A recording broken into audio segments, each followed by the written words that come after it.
Stephen A. Smith, what happened to my New England Patriots yesterday was that after Wes Welker cheap-shotted Aqib Talib 3 plays into the second quarter, oh, Lord, hurt his knee and knocked him out of the game with what should have been flagged as at least an illegal pick play, the game was effectively over.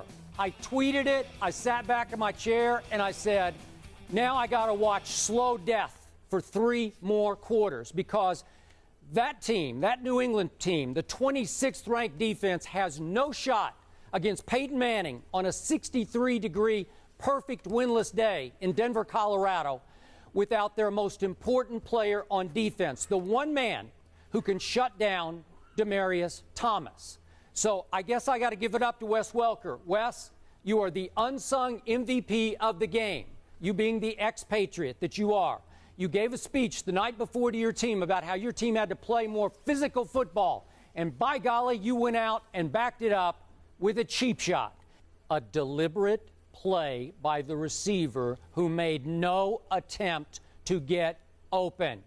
I stress to you, Stephen A., Demaryius Thomas told the CBS crew before the game that up in Foxborough, the big comeback for the Patriots, that Aqib Talib had Demaryius's number. Obviously, the Patriots had no one else who could really hang with Demaryius. And after that, he caught, 6 more balls for 109 more yards and was the difference in that football game. It would have been shameful if Peyton Manning and company had not won that game thereafter. Now, I'm going to let you respond first. I thought by Tom Brady's second greatest quarterback in history standards, he stunk yesterday. The defense stunk, couldn't get any pressure on Peyton Manning.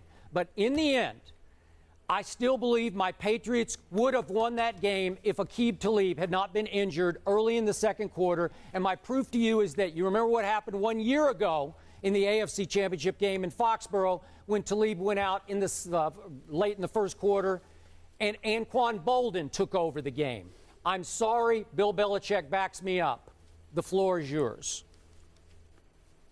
Well, first of all, I mean, you're doing everything but shedding tears. I find your position to be utterly laughable, to be quite honest with you. Oh, really? Bill Belichick Let me is be laughable? very, very clear. Yes. Interesting. I'm sorry. Do I get to speak? Now, the second I question you, all of a sudden you want to interrupt me, taking time away from me. You make a Zip it and listen. Statement like the bottom that to line start. is, excuse me, it's not a nonsensical statement. Yes, it is. And I'm gonna tell you why. Because you don't even know why I find your position laughable. You're so defensive because you were wrong about your pick, and unlike me, you can't get over it. I lost Just my chill best player. and listen. I'm not talking about Wes Welker and Aqib Talib. Even though I disagree with your assessment, I will acknowledge that hearing Bill Belichick say what he said gives me cause to pause and say, wait a minute here. Thank you. Maybe I should need to go back and look at that too because it's Bill Belichick. But the reason why I find your position laughable, and I'm going to repeat laughable, is because for the first 3 quarters, what does that have to do with New England's offense? What does that have to do with the fact that Tom Brady was missing throws, missed Julian Edelman wide open for a touchdown? What does it have to do with that? What does it have to do with the fact that for the first 3 quarters,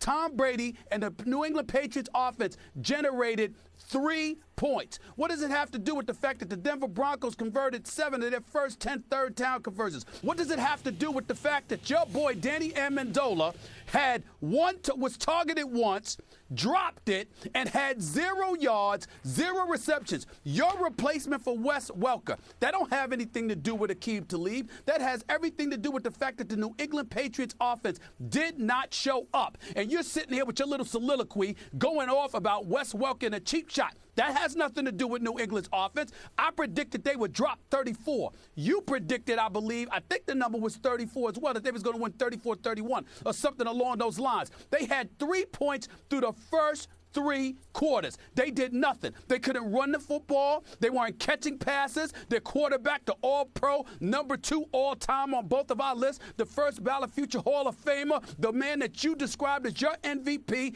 did not show up yesterday. They got outplayed in every phase of the game. So even though I'm going to sit there and pause with Bill Belichick and what he had to say about Wes Welker, because he is the great Bill Belichick, just like he said, we got beat lead in every phase of the game. We didn't show up and play the best that we could, including myself. And he was very hard on himself because he knows he could have done a better job. So you got a Hall of Fame coach that says he could have done a better job. You've got a Hall of Fame quarterback who knows he could have done a better job. You got every grandma out there that watched the game, for crying out loud, that looked at it and said, that's not the Tom Brady I know. That's not the LeGarrette Blount that I know. That's not the Danny Amendola that Skip was talking about. That's not the Julian Edelman that we expected to see, even though he had a pretty damn good game. That's not a whole bunch of stuff that we've been seeing from the New England Patriots, despite the injuries and everything. Dobson, Tompkins, Gronkowski, Wolford, Mayo, Spikes.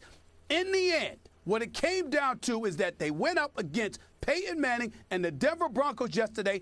Peyton Manning showed up, and Tom Brady didn't. That's the bottom line. No matter what happened with Welker and Aqib Talib, the real storyline is that one first ballot future Hall of Famer showed up and dropped 400 yards on him just like I told you he would. And the other dude didn't. Bottom line.